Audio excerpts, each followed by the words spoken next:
Hello, I'm sorry if you can hear me or not, but there is no audio for the stream, so we can't hear anything.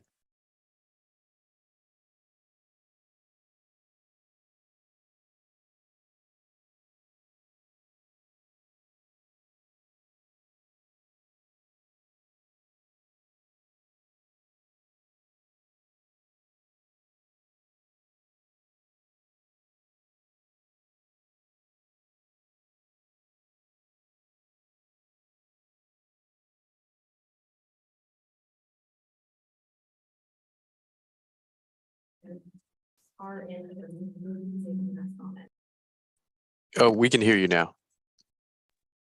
You can hear us now? Yes, thank you.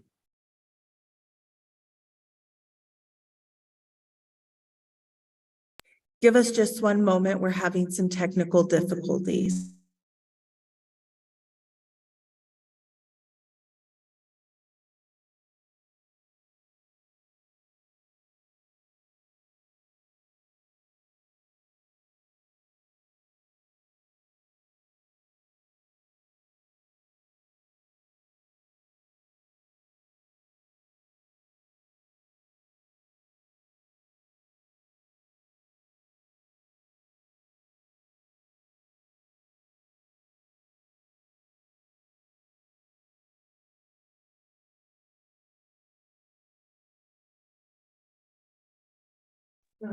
Please bear with us while we try to fix the issue.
Test, test.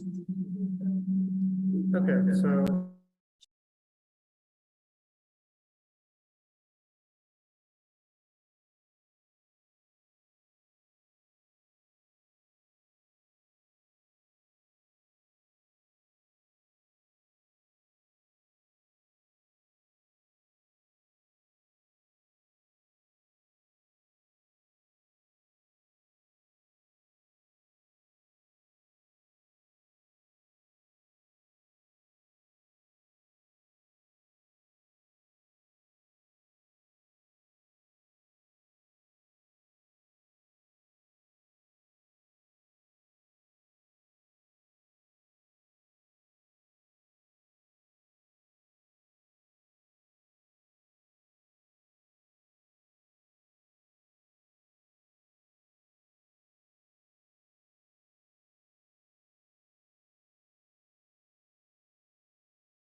Thank you so much for your patience. What if you turn your volume? My volume's off.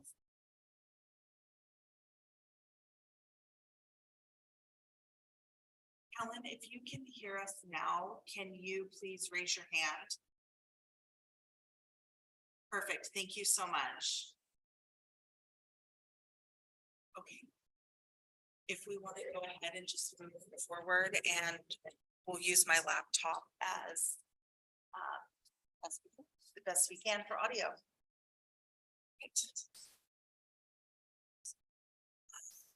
We were at the roll call vote, I believe. Vote? Oh, the vote, yeah, vote. Board Member Wright, Aye. Board Member Walsh, Aye. Chair Watts. Hi. Okay, let the record reflect that that passes unanimously. Thank you very much. If we can now move to item 4.2, Director Burke. First item. Thank you, Chair Watts and members of the subcommittee. Our next item will be the Cash for Grass program changes, and Thomas Hare, our sustainability technician, will be presenting.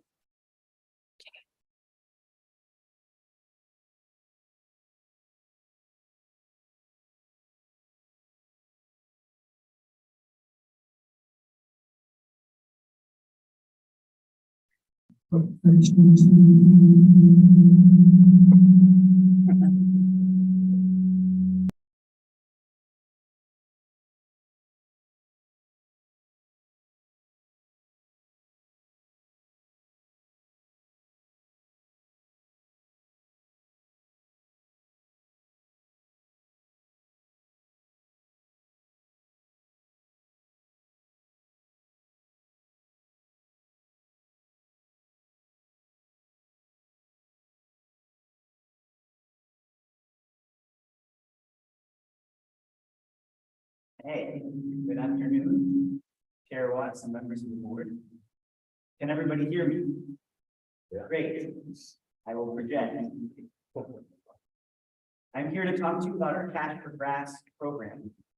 We've had an incredible customer response during the drought emergency. But now that we're out of the drought, we need to come out of emergency mode and establish a new normal for the green exchange program.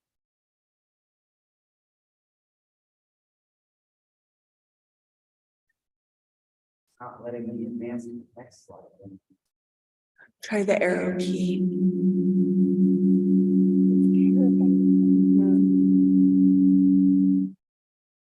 Yeah, the arrow key is not currently showing one. I can just stop from bottom.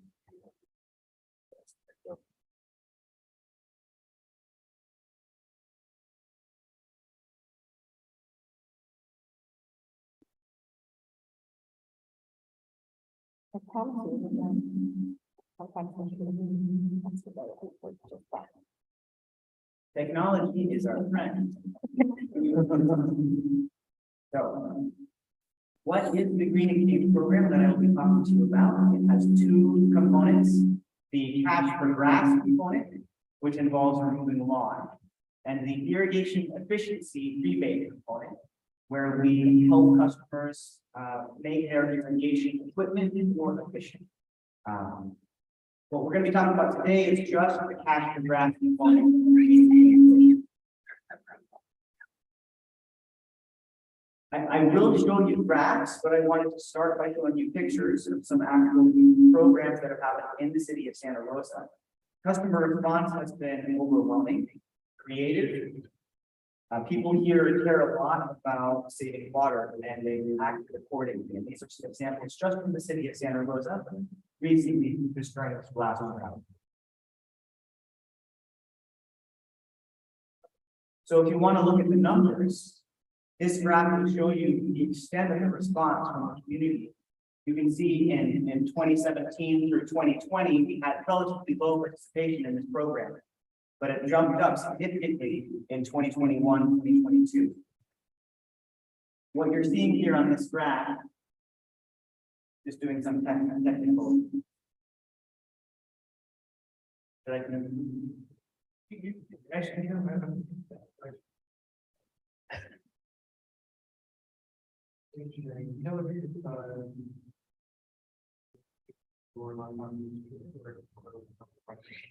It's muted.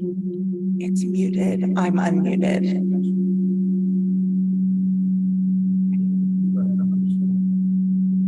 Oh, God.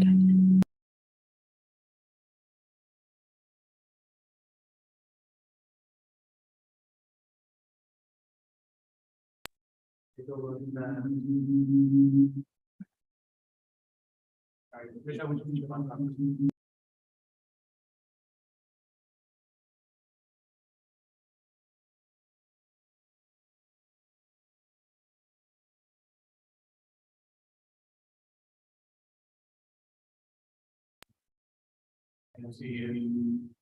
The feedback and issues. And it makes sense when the fact turned out to be. I apologize.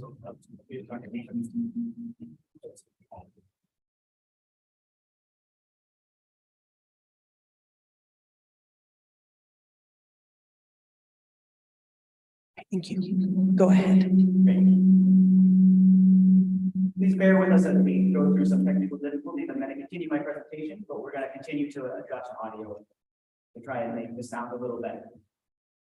So on this graph, you can see we're showing the square feet removed in each year, and we show the total number on top of each of the bars. And again, you have that very large increase. If you look at the program as a whole, there have been some pretty astonishing things that have been accomplished. 4 million square feet have been removed in the last 15 years in the city of Santa Rosa. And that saves 1.2 billion gallons over the lifetime of that program. Now, it's hard when you get a lot of zeros to know what does that mean. So if you take an average bathtub, it holds about 40 gallons of water. So that would be 13 million baths is the 1.2 billion gallons. So it's a lot. Point being that doing these outdoor programs saves a lot of water. So it's really good that we're investing in these programs. So how did we get here? Well, we started back in 2007 with a 50 cents per square foot rebate. Then when we had the last drought, doubled that to $1, dropped that back down, came out of drought. And then in July of 2020, we were able to increase that amount to 75 cents per square foot because primarily because the cost of Sonoma water had gone up. Then when we got to this current drought, we doubled that again. And now here we are, and I'm here to talk to you about potentially dropping that down. Now that we're coming out of emergency mode. So I'll give more details about just exactly what we're recommending in the next few slides. So this graph combines the last two graphs, and I'll just orient us to it first. So we're looking at the total square feet of lawn removed, both residential and commercial. On the x-axis, we just have the year, and the blue bars are the total square feet of turf removed. And that y-axis on the left-hand side shows the numbers there for the total square feet removed. So you can see during that last drought, 2014 through 2016, those numbers really going up and then dropping again. Then that red line that you see is that second y-axis, which is how much money we were paying per square foot removed. What was that rebate? And so you can see again that rebate amount went up during the last drought and then dropped again, went up again during this current most recent drought. And now we're here to talk about what's next. Ideally, that'll take care of the feedback. I'm going to see if we can get you. So can they not hear us on Zoom? So Should historically, be able to that. But I just what said we've it's- done is we've based how much we can pay and rebated on the cost effectiveness, Yeah. comparing the water savings to the cost of Sonoma water. And what you see on this graph is on that red line right across, that's the cost of the purchased water from Sonoma water. And it's in cost per acre foot. And then in the blue and the green bars, you see the cost of the rebate water savings. So how much are we paying per acre foot saved? And you can compare the blue and the green bars to that red line across. And you can see that currently, with our drought special at $1.50 per square foot, we are paying more to achieve those savings than we are to purchase that water from Sonoma Water. But what we would be able to do is if we just drop it down to $1 per square foot, which you'll see in the green bar with the crosshatch, with the diagonal striping, that would take us into that cost effectiveness threshold. We want to keep it as high as we can because we want to still incentivize customers to participate. But we do have a commitment to our community to do so in as cost effective a way as we can.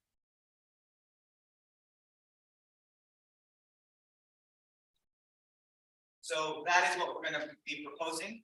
We are currently at $1.50 per square foot, and we propose to drop that down to $1 per square foot.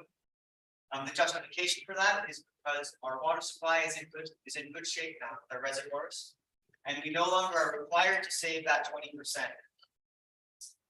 from 2020 levels. So it is recommended by the Water Department that the Board of Public Utilities Water Conservation Subcommittee approve the proposed cash for grass rebate amount returning to cost-effective levels. Thank you, and I'm happy to take any questions. Thank you very much for your presentation. Do we have any board member questions or comments? Pretty straightforward. I just had one comment. I think that I understand the justification in this room is very clear. I just want to make sure that when we're publicly explaining this, that it doesn't seem that we are lowering the rebate because we have like more access to water at the moment to kind of disincentivize people from using it. So for whatever public messaging we can do to make sure that we explain that that's not the reason, I think that I would like to see that incorporated into like the marketing once we're doing these programs. That's good. First, I appreciate the presentation, especially about the savings amount and the correlation of what's paid. It looks like the correlation of what we pay for the programs and how much it used. It may have something also to do with the advertising, right? So we change something. What's changed? We'll tell people we can change something that's new that's in front of their face. I think the last 50 cents on the $1.50 we're paying, that last 50 cents is more efficient than our other programs costs. And so I like the presentation and the calculation and the work that went into this, but I won't be able to recommend or make a motion on it, support it. But I do appreciate the words and the thought, but I would just keep it at the $1.50. And if it increases the amount of grass taken out, I go $1.75. In relation to our total budgets, it's a drop in the bucket. Any other questions or comments? All right, with that, I will open it up for public comment on item 4.2. If you wish to make a comment via Zoom, please raise your hand. And if you are dialing in via telephone, please dial *9 to raise your hand. And if you are in the room, please go to the microphone. It looks like there's no one in the room wishing to make public comment, no hands raised on Zoom, and we received no voicemail or email public comments. Great. So I will entertain a motion for moving the approve the cash for grass rebate amount.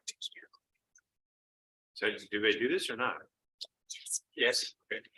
Okay, I move that we approve the grass rebate amount to $1 per square foot. What do we do now? I believe I can second the motion, so I will second the motion. And Secretary Montoya, if we could do a roll call vote. Yes, Board Member Knight, Aye. Board Member Walsh, No, and Chair Watts. Aye.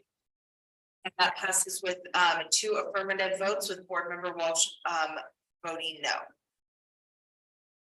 Thank you very much for your presentation, and we can move to item 4.3. Director Burke, if you could introduce the item. Thank you, Chair Watts and members of the subcommittee. Our last item is our water use efficiency and drought drought campaign successes. And making the presentation will be Claire Nordley, our sustainability coordinator, and Elise Miller, our communications coordinator.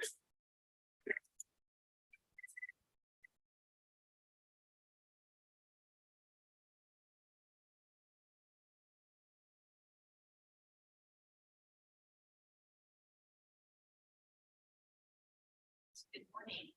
I'm Claire Nordley, Water Sufficiency Coordinator. I'm going to be talking about our water sufficiency and our drought successes.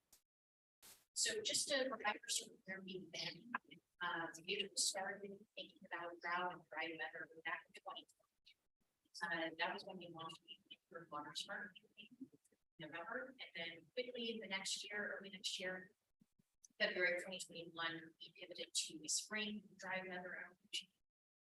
Which then morphed into a voluntary 20% water use reduction in May of 2021, and then that changed to mandatory water use reduction.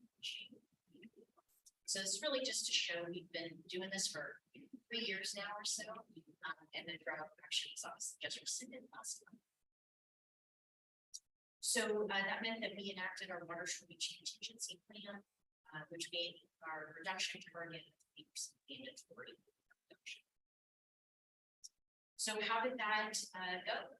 It went really well, actually. So you can see in this graph here, the gray bars are our 2020 water usage, and then the blue bars are our recent water usage. And obviously, our more recent water usage is significantly lower than our 2020 usage. And in fact, since July 2021, Summer's water resources received a total of 1.8 billion gallons. So our customers have really responded to our conservation. So I'm going to talk about exactly how they respond. So this is a graph of our water-based reports that we received. As you can see, from 2017 to 2019, we received at least 100 reports or so every year. Really, once we started calling for conservation, the number of reports that we received skyrocketed. So we received these reports both through our AMI database, so our hourly water usage, allows us to predict this usage. We follow up with those customers, letting them know what they need. These are also from our water use controls. We actually went out in early peak hours during the summer months and looked for sprinklers and what options that models them. So this shows really that our customers definitely responded to water-based, and we're very prompt to fix this. This is one of the forms that we created over the last couple of years. We found that creating a water-based report form allowed our customers to report water-based in a streamlined and efficient manner. It also was helpful for us in the administrative process of managing this program, as we were able to collect all the information in a really efficient way. So for this form, for example, we were name and the address of the person, where the water-based was actually located, the type of need. And then we had check boxes, what kind of water waste is. Again, this is really helpful for both the customers to report issues really readily, as well as for us administratively. We also attended an enormous number of events, workshops, and presentations over the last 3 years. You can see here in the picture right there, top left, we're still out in the middle of COVID, working outside with our masks. We did things that were per the public health guidelines at that point, but we never stopped communicating and interacting with our customers. We also did an enormous number of events with our customers were in Congress, so they didn't necessarily come to this event, but we went to them. So for example, we went to the American Lowrider event, we went to Earth Day, Creek Week, Land Pass, Harvest Festival, large number of events. And actually in 2022, we went to about an event, about 3 events out of every 4 weeks. So we were at events every single month during the entire year. So quite a large number of community gatherings. We also hosted quite a lot of large workshops. We hosted workshops virtually and in person. We hosted workshops in both English and Spanish. And the great thing about having our workshops virtual is that we recorded all of those, so they're available on our website, and therefore, when it's a question about a specific program or project, we can refer them to this. So we did do workshops on all sorts of different topics, including drip irrigation basics, how to sheet mulch your lawn, we just talked about tree care, climate change, rainwater, etc. So this is really just showing that our call volume significantly increased during the drought. As you can see, prior to the drought in 2020, we received about 100 calls per month. And then as soon as we called the word conservation action in March, we really got a large increase in call volumes. So during this time period, we responded to about 11,000 calls. And of course, that's not including the number of emails that we also received and then the number of responses to the waterways form or the waterways report action. So we've been quite busy. And as you can see here, even though we have officially rescinded the drought emergency, we still have a call and usual. So our customers are still really thinking about conservation. We also distributed lots of devices, lots of free devices. So we distributed almost 9,000 shower heads, almost 9,000 hose nozzles, 11,000 kitchen and bathroom aerators, and 12,000 dye tabs and toilet programs. So these devices were distributed both in through our events that we went to, or in-person events, through our water smart checkups. And anytime we were out and talking to the community. And actually in early COVID, we actually did delivery as well. So we actually our customers could order us online and then we dropped it off for contact. And then we pivoted now back to people needing devices that are of course, we always have our rebate programs. These are available year-round, drought or no drought, to encourage our customers to save water with specific programs. So this is the same graph that Thomas showed as well, but I just wanted to highlight it because it is so significant, the number of square feet that customers have removed over the last couple of years.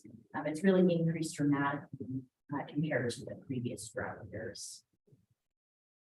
And just to touch on a couple more points of success, I think, for our Cash for Grass program.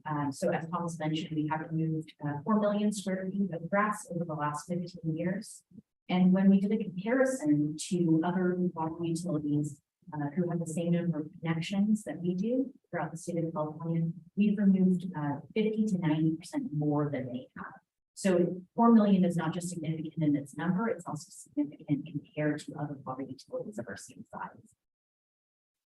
We've also been conducting regular phone calls to customers whose rebate is about to expire, just reminding them that their expiration is approaching, that they either need to request an extension or set up a post-inspection with us. And that has really increased the number of customers who've gone from that pre-inspection to scheduling that post-inspection. Also, in July of 2022, we launched a survey to our customers.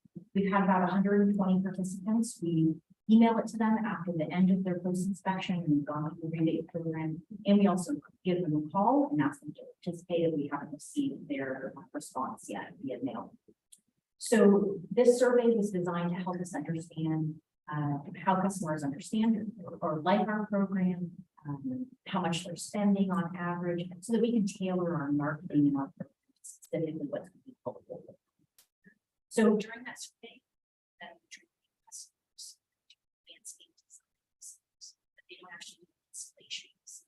So that's interesting to us because it pinpoints our marketing and make sure that we have programs that specifically address landscape design that we can help our customers with. We also found out that the water bill and our bill insert was the way that customers were. So that's great. We always continue on. And then we also learned that the average residential customer costs about $8 per square foot.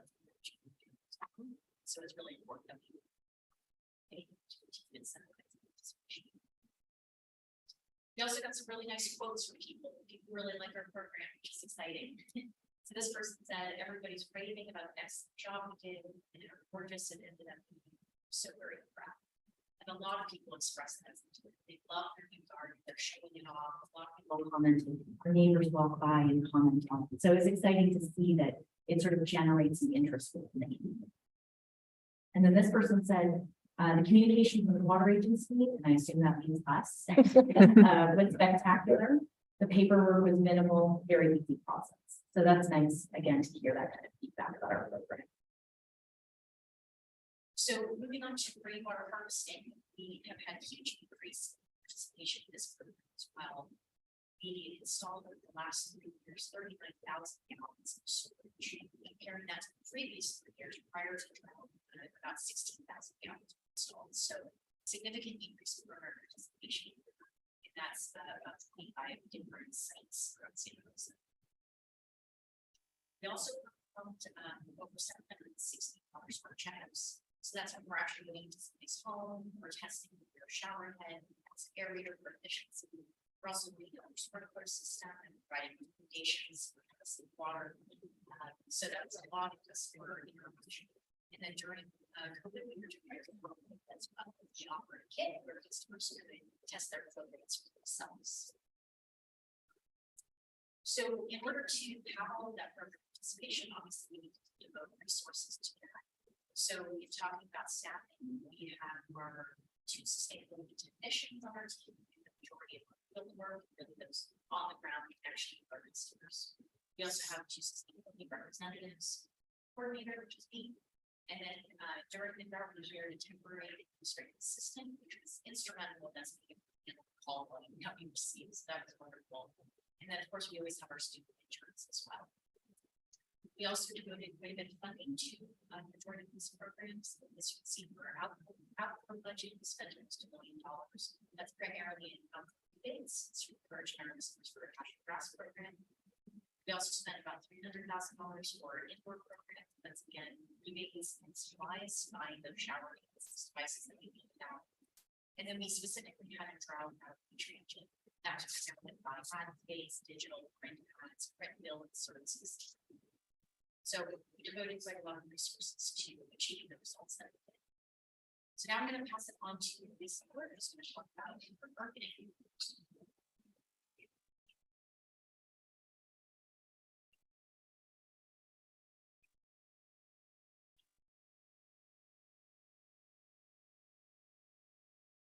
Sure.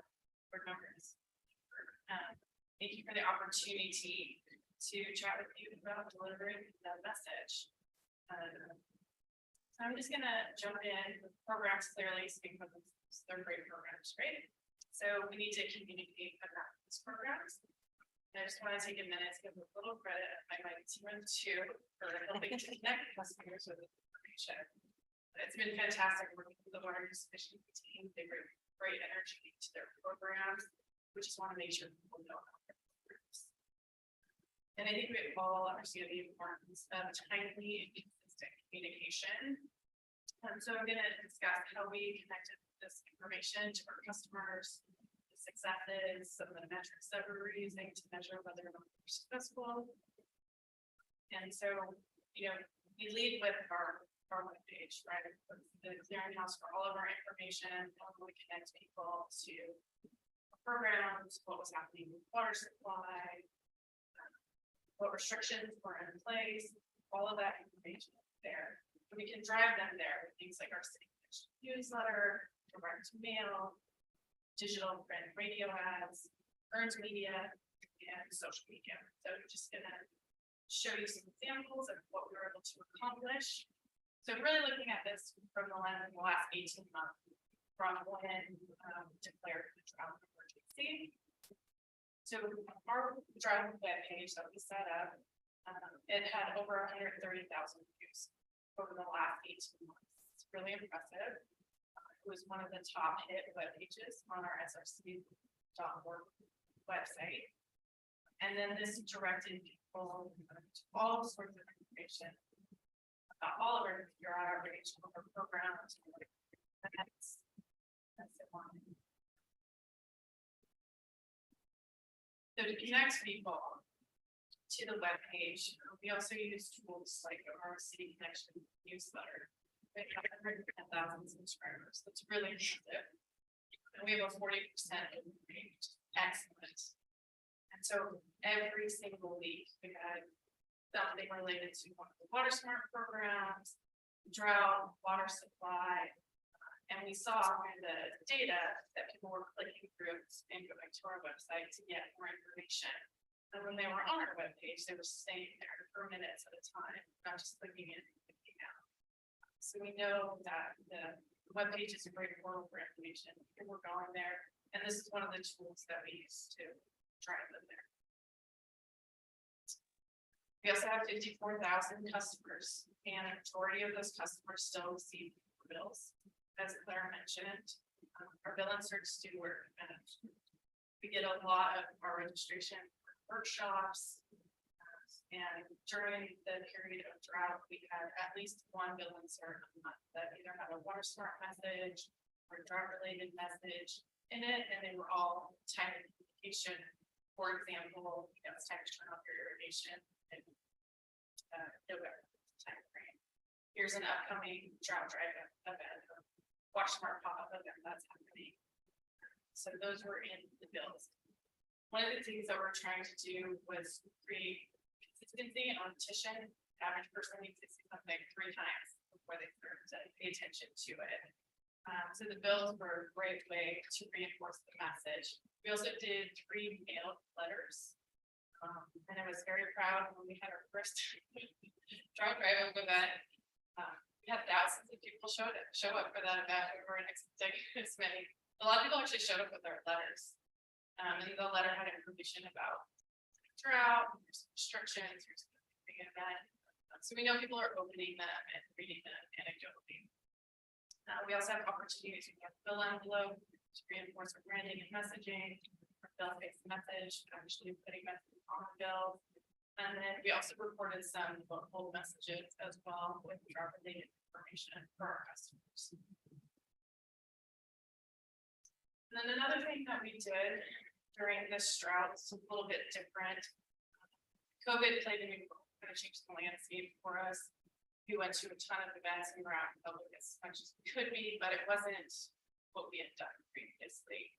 So we really went heavy on targeted digital ads. And we had over 8 million impressions. So an impression in how many times somebody sees that on screen. And we know from the data behind those impressions that people are looking through, going to our website to find more information. I feel that was successful and good use of our funds to get them to customers. We also did traditional advertising, monthly radio ads, print advertising. We have partnered with our partners, number of partnerships. So they did a large ad purchase with the Democrat, the print and digital that complemented our campaign. So that helped. And then we did grassroots marketing, passed out thousands of yard signs that said droughts here, save water. I know when I was out walking my neighborhood, even on the houses, it was just a great reminder that we need to take action. In addition to that, we had car magnets and all of the vehicles with the drought messaging. We created table tents with water on the festival restaurants, as well as linen and towel carts for hotels and motels. And then all of our employees had in their email signature, drought is here to save water. Another way to repeat the message. So we had a lot of impressions over the last 18 months. My favorite type of media is earned media. The only thing it costs is our time. And we had over 20 media interviews, all positive, local print, statewide papers, as well as local radio, and a number of television interviews. And they were really interested in what does the drought mean, what restrictions are in place, what can customers do, what resources do you have available.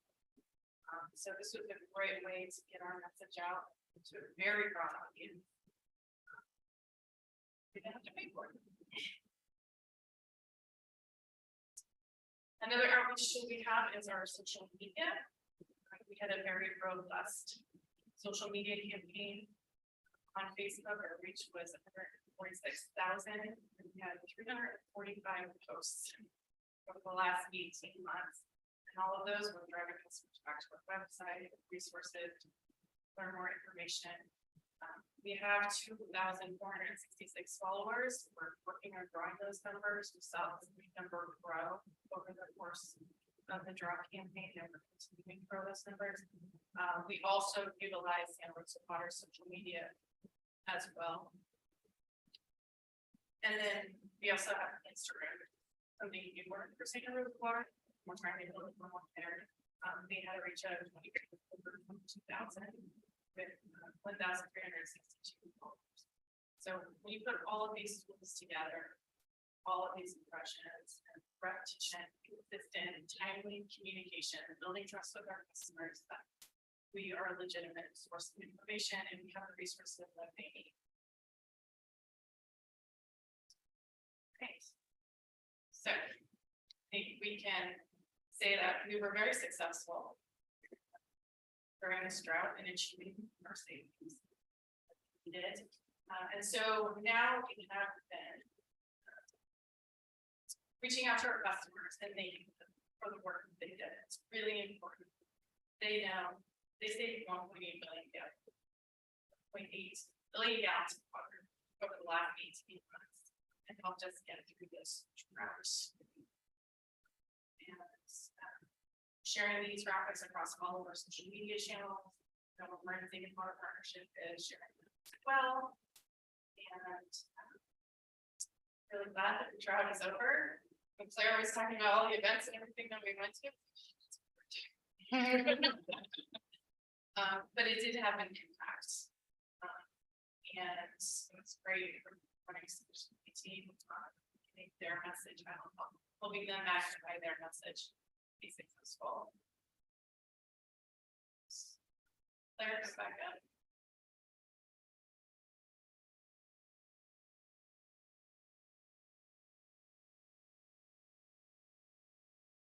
So what's next? We're not done with conservation.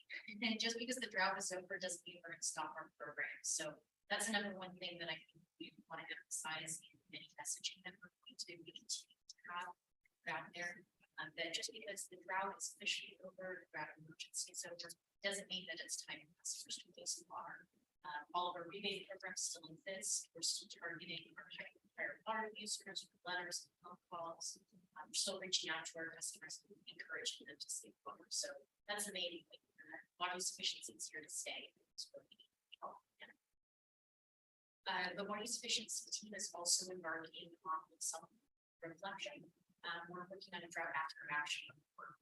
We think this will be able to help us understand our successes and the challenges that we experience so that we can document those and really have a written record of what we can do in the next drought. So we know eventually we're going to have another drought. We'd like to have those best practices documented for team athlete. And then, of course, as I'm sure you all know, the Senior Water Resources Planner for the city is exploring the program of Our Water Future, which expands or potentially expand our water supply. So that's always something to do as well. And with that, I will stop here and be happy to take any questions. Okay, thank you both for the presentation. Do we have any board member questions or comments? On the right. Just a couple of comments. First of all, it's amazing that the water use efficiency group, at least from my recollection, which may not be that perfect, but I don't think it's gotten any bigger in the last 10 years. I think it's exactly as it was in 2013 when I retired. And so that's, what's that? Smaller. Oh, it's smaller. And I guess my point is, it's amazing how much outreach this little tiny group is able to accomplish. And, just dealing with my own neighborhood and talking to neighbors that many of them have all been visited by water use efficiency in one way or the other. And you're the face of the Santa Rosa water. They think this is wonderful. It's the department's helping us and it's all this kind of stuff. And two of my neighbors were actually both on both sides of me were both contacted by phone because of the AMI, and with them had to have leak chased down, and they're very grateful. And at least one of them now has learned how to use the portal, and now is an avid watcher of the portal. So you know, it's very effective. I'm very impressed. So few people can accomplish so many things, and so great presentation, and thank you very much. Thank you. Member Walsh? Thanks very much.